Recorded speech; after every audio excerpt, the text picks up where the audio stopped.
नमस्कार. मालिकेच्या आजच्या भागामध्ये आपल्याला पाहायला मिळणार आहे की समर ऑफिसमध्ये बसलेला आहे आणि त्याच्या डोक्यातून काही केल्या विचार जात नाहीयेत. त्याला वाईट वाटत असतं की हे सरपोतदार फॅमिली का फसवते मला, माझ्याशी अशा पद्धतीने का घडतंय, या गोष्टींचा विचार समर करू लागलेला आहे. समरच्या डोक्यातून त्या गोष्टी काही केल्या जात नाहीत. त्याला वाईट वाटत आहे. त्याच वेळी त्याला तो प्रसंग आठवतो जेव्हा इकडे धीराला बघायला पाहुणे येणार असतात तेव्हा समर निघालेला असतो आणि अचानक गाडीच्या समोर सुश येऊन पडलेली असते आणि तेव्हा मात्र स्वानंदीच्या आईने जो राडा घातलेला असतो ती म्हणत असते की तुम्हाला वाटतं ना तुमच्या बहिणीचं सगळं व्यवस्थित व्हावं, मग मलाही वाटतं ना माझ्या मुलीचं व्यवस्थित व्हावं. हा प्रसंग त्याच्या डोळ्यासमोर येतो. त्याचबरोबर आता लग्न ठरलेलं असतं. लग्नाच्या दिवशी झालेला राडा अचानक अर्पिताने त्या ज्वेलर्सला आणलेलं असतं आणि त्या ज्वेलर्सला आणून एक वेगळाच गोंधळ आता सुरू झालेला असतो. त्या ज्वेलर्सने सांगितलेलं असतं की या बांगड्या ज्या आहेत त्या राजवाड्यांच्या आहेत आणि या बांगड्या आमच्याकडे गहाण ठेवलेल्या होत्या. तेव्हा सगळ्यांना धक्का बसलेला असतो. हे सगळं आता समर बोलत असतो आणि त्याच वेळी त्या गोष्टी तो इकडे आनंदला सांगत आहे. तर इकडे आपल्याला पाहायला मिळतं की मल्लिकाने अर्पिताला कॉल केलाय आणि तिच्याशी ती बोलत आहे. तिला विचारत आहे की आपण ठरवलं होतं त्या पद्धतीनं सगळं झालंय का. तेव्हा अर्पिता सांगते की हो मामा, अगं मला वेगळी ऍक्टिंग करायची गरजच पडली नाही. खरंच खूप चीप मेंटॅलिटीची ती लोक आहेत आणि खूप घाणेरड्या ह्याच्यात राहतात. मला नाही वाटत की आपली आदिरा जास्त दिवस तिथे राहू शकेल. अगं ती स्वतःहूनच पळून येईल तिथून. तेव्हा मल्लिकाला मात्र खूप आनंद होतो. पण ती म्हणते की एक प्रॉब्लेम झालाय. काय झालंय माहितीये का तुला मामा? अगं आदिराची ती स्वानंदीची बहीण आहे ना सुश, ती आमच्या मागे लागलेली आहे आणि तिला पण आमच्यासोबत शॉपिंगला यायचं आहे. आता मग मल्लिका तिचा जो प्लॅन आहे तो इकडे अर्पिताला सांगू लागते. इकडे आपल्याला पाहायला मिळतं की स्वानंदीला 1 तासात केशरी टूर्समध्ये पोहोचायचं असतं इंटरव्ह्यूसाठी. स्वानंदी तिथे येते, रिसेप्शनला जाते आणि तिथं त्यांना विचारू लागते. तेव्हा त्या सांगू लागतात की आत्ता तुम्ही खरंच आलेला आहात आणि खूप छान आहे आणि तुम्हाला चहा कॉफी वगैरे काय द्यायची आहे का. खूप छान पद्धतीनं आलेल्या व्यक्तीचं स्वागत केलं जातं, त्यांच्याशी छान बोललं जातं. तेव्हा स्वानंदीला सुद्धा खूप छान वाटत असतं. इकडे आनंद आलेला असतो. आनंद समरशी बोलत असतो पण समरचं लक्षच नाहीये. ही गोष्ट लक्षात आल्यावर आनंद त्याला विचारतो काय झालंय समर, काही प्रॉब्लेम आहे का, आजच्या मीटिंग कॅन्सल करू का, घरी जायचंय का तुला. तेव्हा समर बोलायला लागतो की मला कळतच नाही आनंद, मी काय करतोय आणि काय नाही करत आहे. कारण या सगळ्या गोष्टी माझ्यासोबत ज्या घडतायत ना खूपच विचित्र पद्धतीने घडतात. आता विचार कर ना त्या घरातली माणसं कशी आहेत, म्हणजे कळतच नाहीयेत की हे सगळं काय आहे, कशा पद्धतीने गोष्टी घडत आहेत. मी किती विचार करू या गोष्टींचा. तेव्हा तो म्हणतो की त्या बाईबरोबर मला आयुष्य काढायचे, आयुष्यभर मी तिच्यासोबत राहणार आहोत, ही गोष्ट राहणार आहे, ही गोष्ट मला सहनच होत नाही आनंद, मी कशी सहन करू ही गोष्ट सांग मला तू. कारण काहीही झालं तरीही त्या घरची माणसं कशी आहेत, आतापर्यंत काय घडलंय सगळं मान्य, मला माझ्यासाठी आपला पैसा महत्वाचा नाहीये, माणसं महत्वाची आहेत, पण कुणीतरी कारण नसताना हे सगळं आपल्याकडून लुबाडतंय, आपल्याला फसवतंय आणि आपला पैसा वापरतंय. ह्या गोष्टीचा त्रास होतोय. बघितलंच ना एवढ्या सगळ्या गोष्टी झाल्या, लग्नात झालेला तो प्रसंग, त्यानंतर आतापर्यंत किती वेळा त्या फॅमिलीला आपण समजून घेतलेलं आहे, पण त्या गोष्टी काही कमी होतच नाहीयेत. मग कसं समजायचं सांग ना ह्या सगळ्या गोष्टी. इकडे स्वानंदी आता डायरेक्टर झेलम मॅडम यांच्या केबिनमध्ये आलेली आहे कारण स्वानंदीचा इंटरव्ह्यू केशरीच्या डायरेक्टर झेलम या घेणार असतात. मग स्वानंदी तिथं आलेल्या खूप छान अशी गोड स्माईल देते त्यांना. त्या मॅडमही तिच्याशी छान बोलू लागतात. मग स्वानंदीला नाव विचारलं जातं. स्वानंदी तिचं नाव सांगते की स्वानंदी सरपोतदार राजवाडे. मग स्वानंदीला विचारलं जातं की तुमचं एन्व्हायरमेंटल सायन्समध्ये PhD झाले, तुम्ही डॉक्टरेट केलेलं आहे, पण या इंडस्ट्रीशी कसं काय तुम्ही जोडले गेलेले आहात. तेव्हा स्वानंदी सांगू लागते की मी आधी कॉलेजमध्ये असल्यापासूनच जॉब करत होते आणि मग त्यानंतर मी तेच कंटिन्यू केलेलं आहे, पण मला आवड आहे पर्यावरणाची वगैरे, त्यामुळे मी एन्व्हायरमेंटल सायन्स. मग स्वानंदीला तिचा एक्सपिरियन्स विचारला जातो. स्वानंदी सांगते की हो मी आधी या पोस्टवरती काम करत होते, म्हणजे जे येणारे आहेत त्यांच्याशी इंटरॅक्शन करणं, आपल्या टूर्स ज्या आहेत त्याबद्दल एक्सप्लेन करणं आणि त्यानंतर मला त्या कंपनीने मॅनेजरचीही ऑफर दिलेली होती, पण त्यापूर्वी मी या कंपनीमध्ये ट्राय केलेलं होतं. आता मला इंटरव्ह्यूसाठी बोलवलेलं आहे आणि केशरीमध्ये काम करणं ही खरंच खूप अभिमानाची गोष्ट आहे.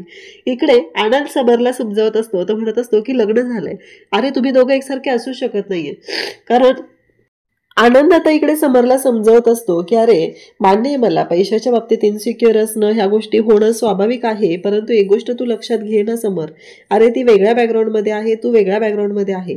आत्तापर्यंत मला सांग, तिनं ज्या परिस्थितीत वावरलेली आहे ती परिस्थिती वेगळी.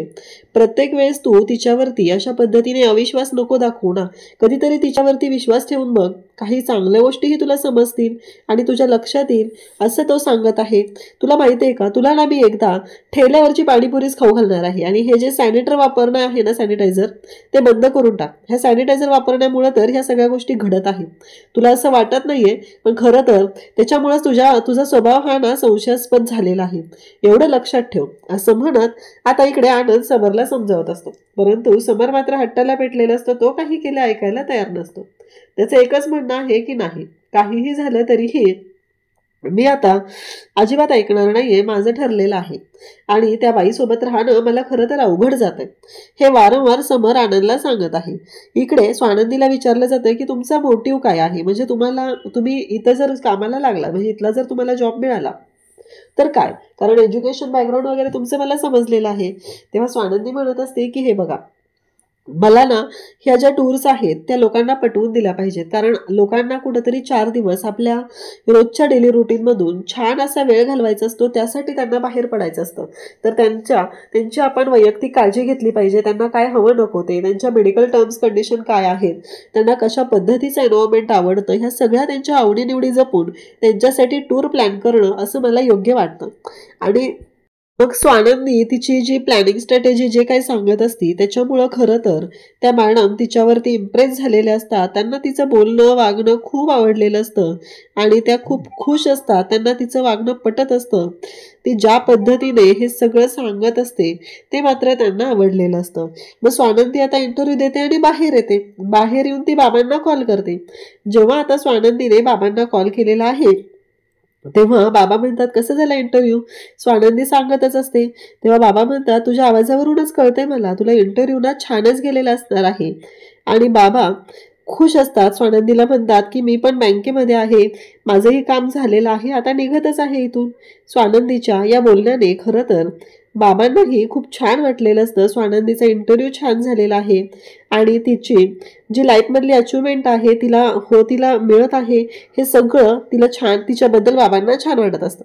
इकडे आता सुशने मोठा राडा करून ठेवलेला असतो. हेअर केसांच्या बड ज्या आहेत त्या हायलाईट केलेले असतात आणि सुश मात्र आता ते दाखवत असते अर्पिताला. अर्पिता म्हणते तुला माहितीये का, हे तुला खूप घाण दिसतंय, कारण तुला ते सूटच होत नाहीये. तेव्हा ती म्हणते की मी मॉडर्न दिसण्यासाठी तर हे सगळं केलंय. तेव्हा मात्र अर्पिता तिला सांगते की तुला माहितीये का, तुला आता मॉडर्न रोल कोण देणार नाहीये, तुला मोलकर्णीचा पण रोल मिळणार नाहीये, एवढं लक्षात ठेव, कारण तुला जे वाटत होतं ना तसं काहीच होणार नाहीये. असं म्हणत ती सुशला मुद्दामच नावं ठेवत असते. सुशच्या बिचारीचं तोंड पडलेलं असतं. तेवढ्यातच आधी येते आणि म्हणते झालंय का तुमचं. तेव्हा ती म्हणते की वहिनी हे छान दिसत नाहीये का ग माझ्यावरती. आदिरा म्हणते अगं छान दिसतंय. इकडे अर्पिताने तिच्यातला कॉन्फिडन्स ऑलरेडी लो केलेला असतो. तू ऑलरेडी तुझा कपड्याचा सेन्स नाहीये, तुझं राहणीमान, तू दिसतेच गावठी, त्यामुळं कितीही स्वतःला मॉडर्न करण्याचा प्रयत्न केला तरीही तू मॉडर्न दिसू शकणार नाही, एवढं लक्षात ठेव, असं ती बोललेली असते. आणि तेव्हा मात्र इकडे सुशला वाईट वाटलेलं असतं, पण आदिरा आल्याने तिला बरं वाटतं. इकडे स्वानंदी घरी येते, आजींशी बोलत असते. आजी लॅपटॉपवरती मूवी बघत बसलेले असतात. आजींना विचारते की तुम्हाला मी चहा बनवू का तुमच्यासाठी. मगाशी ना मला खरंच घाईतच जावं लागलं, मी तुम्हाला म्हणाले होते मला इंटरव्ह्यूसाठी जायचंय, पण त्यांनी अचानक 1 तासात बोलवलं म्हणून मी लगेच गेले. मग आजी विचारतात की कोणती कंपनी आहे. नाही, पिंटा बोलेल त्यांच्याशी. स्वानंदी म्हणते की मला जॉब माझ्या ह्याच्यावर मिळतोय, कारण मला वाटत नाहीये की मी कुठं वशिला लावला पाहिजे. आणि मग आजी तिथून आता उठून जाऊ लागतात. स्वानंदी त्यांच्याशी बोलण्याचा प्रयत्न करत असते, पण आजींचं तुटक वागणं स्वानंदीला थोडं त्रास देत असतं. स्वानंदीला असं वाटत असतं की हे सगळं काय आहे, आजी माझ्याशी अशा पद्धतीने का वागतायत. तर उद्याच्या भागात आपल्याला पाहायला मिळतं की आता स्वानंदीला अर्पिता सांगू लागते की अगं तुझ्या बहिणीला ना कळतच नाहीये, तिनं ना माझ्या आणि आदिरा सोबत आली होती, अगं तिला सांग आमच्या बहिणींमध्ये यायची काही गरज नाही, आणि तिने 22,000ची शॉपिंग केली. स्वानंदीला मात्र खूप मोठा धक्का बसतो. आता हे काय नवीनच आहे असं म्हणत स्वानंदी विचार करू लागते. तर इकडे मुद्दामच सगळं अर्पिताने सांगितलेलं असतं.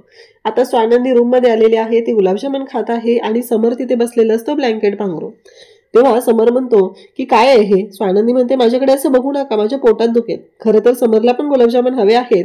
आणि स्वानंदी त्याला म्हटल्यानंतर समर म्हणतो दुखलंच पाहिजे पोटात तुमच्या, असं म्हणत तो स्वानंदीला चिडवत आहे. अशाच अपडेटसाठी चॅनलशी कनेक्ट राहा. थँक्यू.